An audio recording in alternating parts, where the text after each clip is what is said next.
Two fighter jets locked on to a passenger plane. 260 people had 30 seconds to live. The pilots had no answer. Then a woman stood up, took the radio, and said, "I warned you. Call sign Viper." The fighter jets went silent. Before you watch full story, comment below from which country are you watching. Don't forget to subscribe for more amazing stories. It was a normal Tuesday morning. The date was April 9, 2021.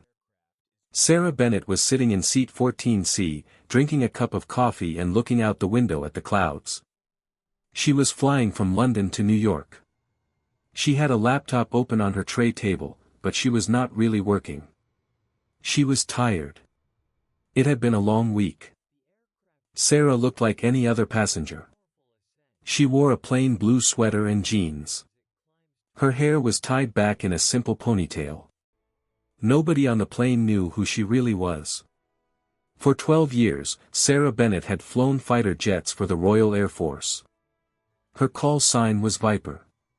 She had flown over dangerous skies in the Middle East. She had faced enemy aircraft and made split-second decisions that saved lives. 3 years ago, she had left the military. Now she worked as an aviation safety consultant. She flew often, but always as a normal passenger. Nobody looked at her twice. Her training had not come easily. She remembered her first year at flight school, the only woman in a class of 30 pilots, and the long mornings learning to read the sky like a language. By the time she earned her wings, she had learned one lesson better than any other. A calm mind sees more than a fast one. That lesson had stayed with her long after she left the cockpit for good. At exactly 10:42 in the morning, Sarah felt something change. It was not a sound. It was not something she could point to and explain. It was a feeling in her body, something that years of flying fighter jets had trained into her. The plane had turned slightly. Not much. Just a few degrees. But Sarah noticed it right away. She put down her coffee and looked out the window. The sky was clear and blue. There were no storm clouds. There was no reason for the plane to change direction. She looked at her watch. They had been flying for 2 hours. They should have been heading west, out over the open ocean. But the sun was now coming through the window at a different angle than before. Sarah stayed calm. She told herself there could be a simple reason. Maybe the pilots were avoiding bad weather ahead. Maybe air traffic control had asked them to change course. She waited and listened. Then she heard the engines get louder. The pilots were pushing more power into the plane. This told her something important. When pilots increase engine power like this, it usually means they are trying to make up for lost time. It means something has gone wrong with the flight path, and they are trying to fix it fast. Sarah's heart began to beat a little faster. Not from fear. From focus. This was the same feeling she used to get before a mission, years ago. Her body remembered it even though she had not flown a fighter jet in 3 years. She looked around the cabin. The other passengers were relaxed. Some were sleeping. Some were watching movies. Nobody else had noticed anything strange. The man next to her, a young student named Daniel, was listening to music with his eyes closed. The woman across the aisle was reading a magazine. Sarah turned back to the window. She scanned the sky the way she had been trained to do years ago. She looked for shapes that did not belong. It took her less than a minute to find them. 2 thin white lines were forming in the sky, high above and to the left. Contrails. The lines that jet engines leave behind in cold air. 2 lines meant 2 aircraft. And they were coming down fast, in a steep angle. Sarah knew that angle.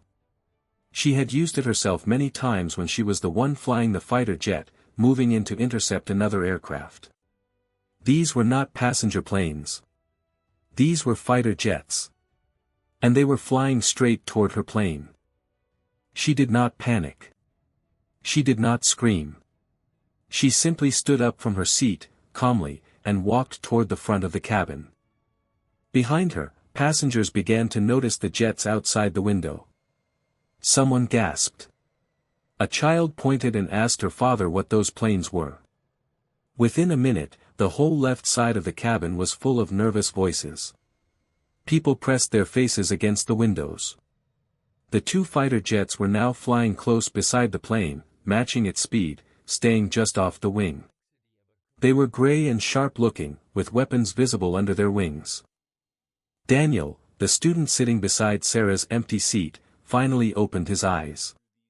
He pulled off one headphone and saw the shape of a fighter jet only a few hundred feet away, his sleepiness gone in an instant. He looked around for the woman who had been sitting next to him, but her seat was empty. A flight attendant walked quickly down the aisle, asking everyone to remain calm, her voice steady but her hands gripping the seat backs a little too tightly. In the cockpit, Captain James Riley and First Officer Anna Kim were already in the middle of a crisis. 11 minutes earlier, a small mistake in the navigation system had sent the plane slightly off its planned route. By the time they noticed and corrected it, the plane had already entered airspace that was closed for a military exercise. A warning notice about this closed airspace had been sent out that morning, but due to a technical delay, it had never reached their flight computer. Now, the radar warning system in the cockpit was making a sound that Captain Riley had only ever heard during training. A steady, high-beeping tone. It meant something serious. Fire control radar. Not just search radar. Fire control radar meant that a weapon system was actively aimed at them, ready to fire. The military radio crackled to life with a firm voice.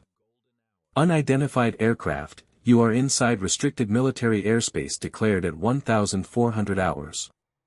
You have 30 seconds to change course to heading 260 immediately, or we are authorized to engage.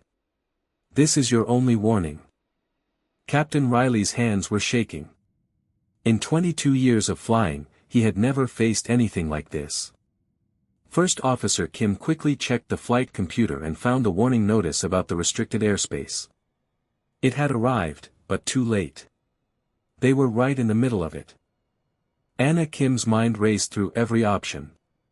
There was no time to build trust with a stranger on the radio in under 30 seconds, and turning the plane alone might not stop the countdown already running. She looked at Captain Riley, and for a moment neither of them said anything, because there was nothing left to say that would fix the problem fast enough. Back in the cabin, Sarah reached the cockpit door. She knocked in a specific pattern. 2 short knocks, 1 long, 2 short. It was a signal that military pilots used to identify themselves to each other during joint training exercises. It meant, I am one of you. The flight attendant standing near the door looked confused, but something about the calm and serious look on Sarah's face made her step aside. The cockpit door opened just enough for Sarah to speak. My name is Sarah Bennett, she said quietly. I flew fighter jets for 12 years. Call sign Viper. I know exactly what is happening right now, and I know how to talk to those pilots. Let me use the radio. There is no time to explain more. Captain Riley stared at her for 1 second. It felt like a very long second. The woman in front of him did not look like a fighter pilot. She looked like someone's coworker, dressed for a normal flight. But something in her eyes told him she was telling the truth. He had 19 seconds left on the clock. He handed her the headset. Sarah put it on. It had been 3 years since she last wore a military headset, but the moment it touched her ears, something in her changed. Her voice became sharp, clear, and steady. This is former squadron leader Sarah Bennett, call sign Viper, Royal Air Force, retired. I am a passenger aboard this civilian aircraft. Identify yourself. There was silence on the radio. 5 seconds passed. Then a new voice answered, older and more careful. Did you say call sign Viper? Affirmative, Sarah said. Fighter pilot. Combat instructor. I trained intercept protocols for 6 years. Who am I speaking with? This is Wing Commander Mark Ellison, commanding this intercept. "Ma'am, I was told you had retired." "I did retire, Commander. But I am on this plane, and your weapons are pointed at 260 people who have no idea why. Give me 1 minute before you follow your orders." There was a pause. Sarah could feel him thinking. She did not wait for permission to keep talking. This aircraft entered restricted airspace because of a navigation error, combined with a delay in receiving the airspace warning. The crew did not see it in time. There is no threat here. This is a commercial flight carrying families, workers, and students. The plane is turning to heading 260 right now. She looked at Captain Riley and nodded. He immediately began turning the plane, following the new heading. "We are complying," Sarah said into the radio. "We are leaving the restricted area. Please hold your weapons before this becomes something we cannot undo." Silence again. Sarah held the radio button halfway down, ready to speak again if needed. She thought about a moment years ago, over a different sky, when she had only seconds to convince another young pilot not to fire on a target that was not what it seemed. She used the same method now. Calm facts. A steady voice. No fear in her tone, even though her heart was pounding. "Mark," she said, using his first name now. "You were trained to respond to unknown aircraft in restricted airspace. Your training is correct. But your training also taught you to read the real situation, not just follow the first order blindly. This is not a threat. Real threats do not carry 260 civilians. Real threats do not have retired fighter pilots calling in to explain themselves. Use your judgment. That is what your training is really for." "Ma'am, my orders are clear," Ellison said, his voice losing some of its earlier firmness. "I have a duty to follow procedure." "Procedure exists to protect people, Commander, not to replace thinking," Sarah answered. "You are the officer on the scene. I am not asking you to break your orders. I am asking you to use the discretion your rank gives you." 20 seconds passed. It felt like 20 minutes. In the cockpit, nobody breathed. The fighter jets stayed in position outside the window, their weapons still ready. Sarah pressed the radio button one last time. "Mark, I gave you the facts. I warned you this was not a threat before you made your final call. Call sign Viper. Now it is your decision." Then the voice on the radio changed. It became calmer, steadier, more certain. "This is Intercept, Commander. Weapons are being held. Maintain heading 260. We will escort you out of the restricted zone. Once clear, you will be returned to normal air traffic control." Sarah closed her eyes for 1 second and let out a slow breath. "Thank you, Commander. That was the right call." "Ma'am," the voice said, softer now, "I need to file a full report on this, including your name." "I expected that," Sarah said. "Just make sure everyone gets home safely today. That's what matters." There was one more pause. Then Ellison spoke again, this time sounding almost like a young student talking to a teacher.